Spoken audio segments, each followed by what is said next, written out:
শিল্পনগরী খুলনা বাংলাদেশের তৃতীয় বৃহত্তম শহর। আনুমানিক 15 লক্ষ মানুষ আছে এই শহরে।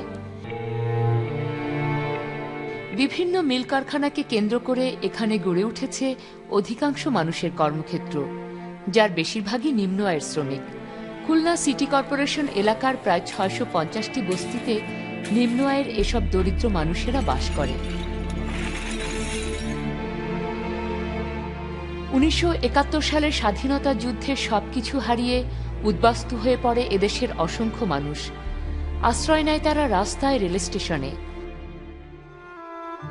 স্বাধীনতা উত্তর বাংলাদেশের তৎকালীন সরকার 1972 সালে ওইসব বাস্তুহারা মানুষকে বসবাসের জন্য খুলনা শহরে প্রায় 33 একর জমি বরাদ্দ দেয়, যার নাম হয় বাস্তুহারা বস্তি।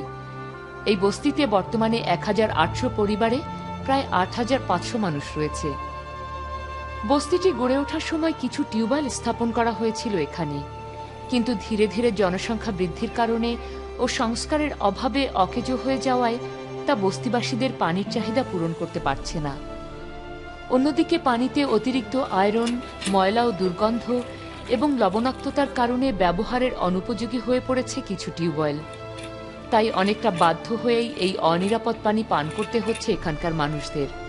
কেউ কেউ আবার নিরাপদ পানি সংগ্রহ করতে যাচ্ছে দূরে। কলটা ভেঙে গেছে বুঝছেন, এখন আমরা ওই মানুষের কলে যাই পানি আনতে।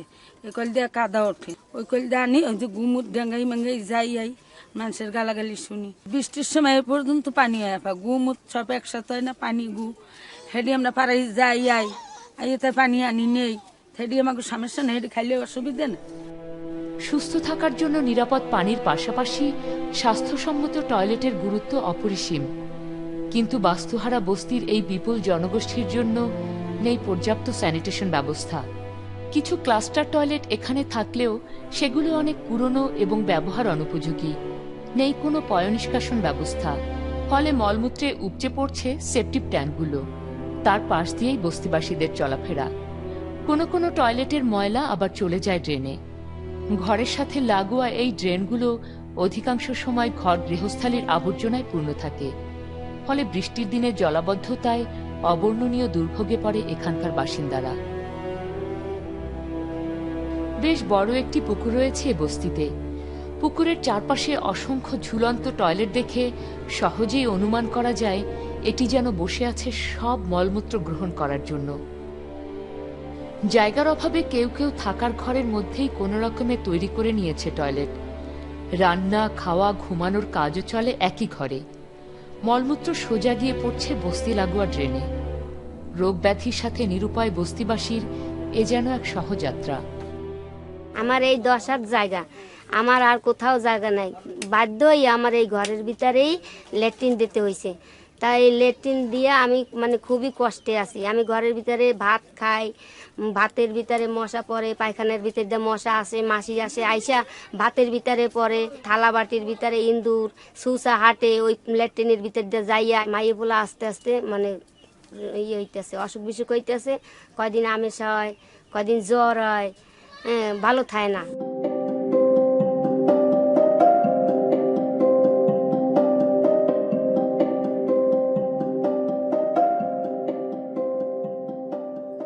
দ্য ক্রিসেন্ট জুট মিলের নিম্নপদস্থ কর্মচারীদের জন্য 1965 সালে ক্রিসেন্ট কাঁচা লাইন কলোনিটি তৈরি করা হয়। বর্তমানে প্রায় 1100 মানুষ বাস করে এখানে। অন্যান্য বস্তিগুলো থেকে এখানে পানির চিত্র খানিকটা ভিন্ন। পানির অপচয় এখানে প্রধান সমস্যা। মিল কর্তৃপক্ষের স্থাপন করা 2টি পানির পয়েন্ট রয়েছে, যেগুলো স্থানীয়দের কাছে ঝর্ণা বলে পরিচিত। বস্তুতই এগুলো ঝর্ণা। দিনের নির্দিষ্ট কয়েকটি সময় এই ঝর্ণাগুলোর মাধ্যমে পানি সরবরাহ করা হয়, যা দিয়ে কলোনির বাসিন্দারা গোসল সহ ঘর গৃহস্থালির যাবতীয় কাজ করে। তবু পানি যেন ফুরোয় না, পরে অবিরত। পানি অপচয়ের বিষয়টি নিয়েও এদের রয়েছে সচেতনতার অভাব। পানযোগ্য পানির রয়েছে এখানে মারাত্মক সংকট। 245টি পরিবারের জন্য মাত্র 9টি টিউবওয়েল। তাই খাবার পানি সংগ্রহে অধিকাংশের যেতে হয় বেশ খানিকটা দূরে। এই কলোনিতে নারী ও পুরুষদের জন্য আলাদা করে বেশ কিছু ক্লাস্টার টয়লেট রয়েছে, কিন্তু এত মানুষের জন্য তা মোটেও পর্যাপ্ত নয়। অন্যদিকে পুরনো টয়লেটগুলো সংস্কার না করায় খসে পড়ছে দেয়াল। কোনো কোনো টয়লেটের ভেতরে দেখা মেলে বড় বড় গাছের। এটা হচ্ছে পুরুষের লেফটিন, এইখানেই সবাই বাথরুমে যায়, ওই মাথার থেকে এইখানেই সবাই।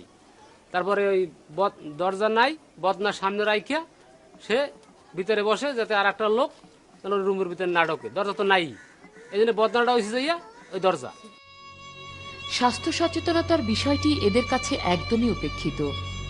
ঘরের মধ্যে টয়লেট স্থাপন, খালি পায়ে টয়লেটে যাওয়া, টয়লেট থেকে ফিরে ভালোভাবে হাত পা না ধুয়ে খাবার খাওয়া, যেখানে সেখানে ময়লা ফেলা এদের নিত্যদিনের কাজ। আর এসব কারণে মারাত্মক স্বাস্থ্য ঝুঁকির মধ্যে রয়েছে এখানকার মানুষ। খুলনা সহ সারা বাংলাদেশের বস্তিতে একই চিত্র বর্তমান। দারিদ্রতা, অসুস্থতা এখানকার মানুষদের নিত্যদিনের সঙ্গী। মানবতার সবগুলো দ্বার এখানে রুদ্ধ।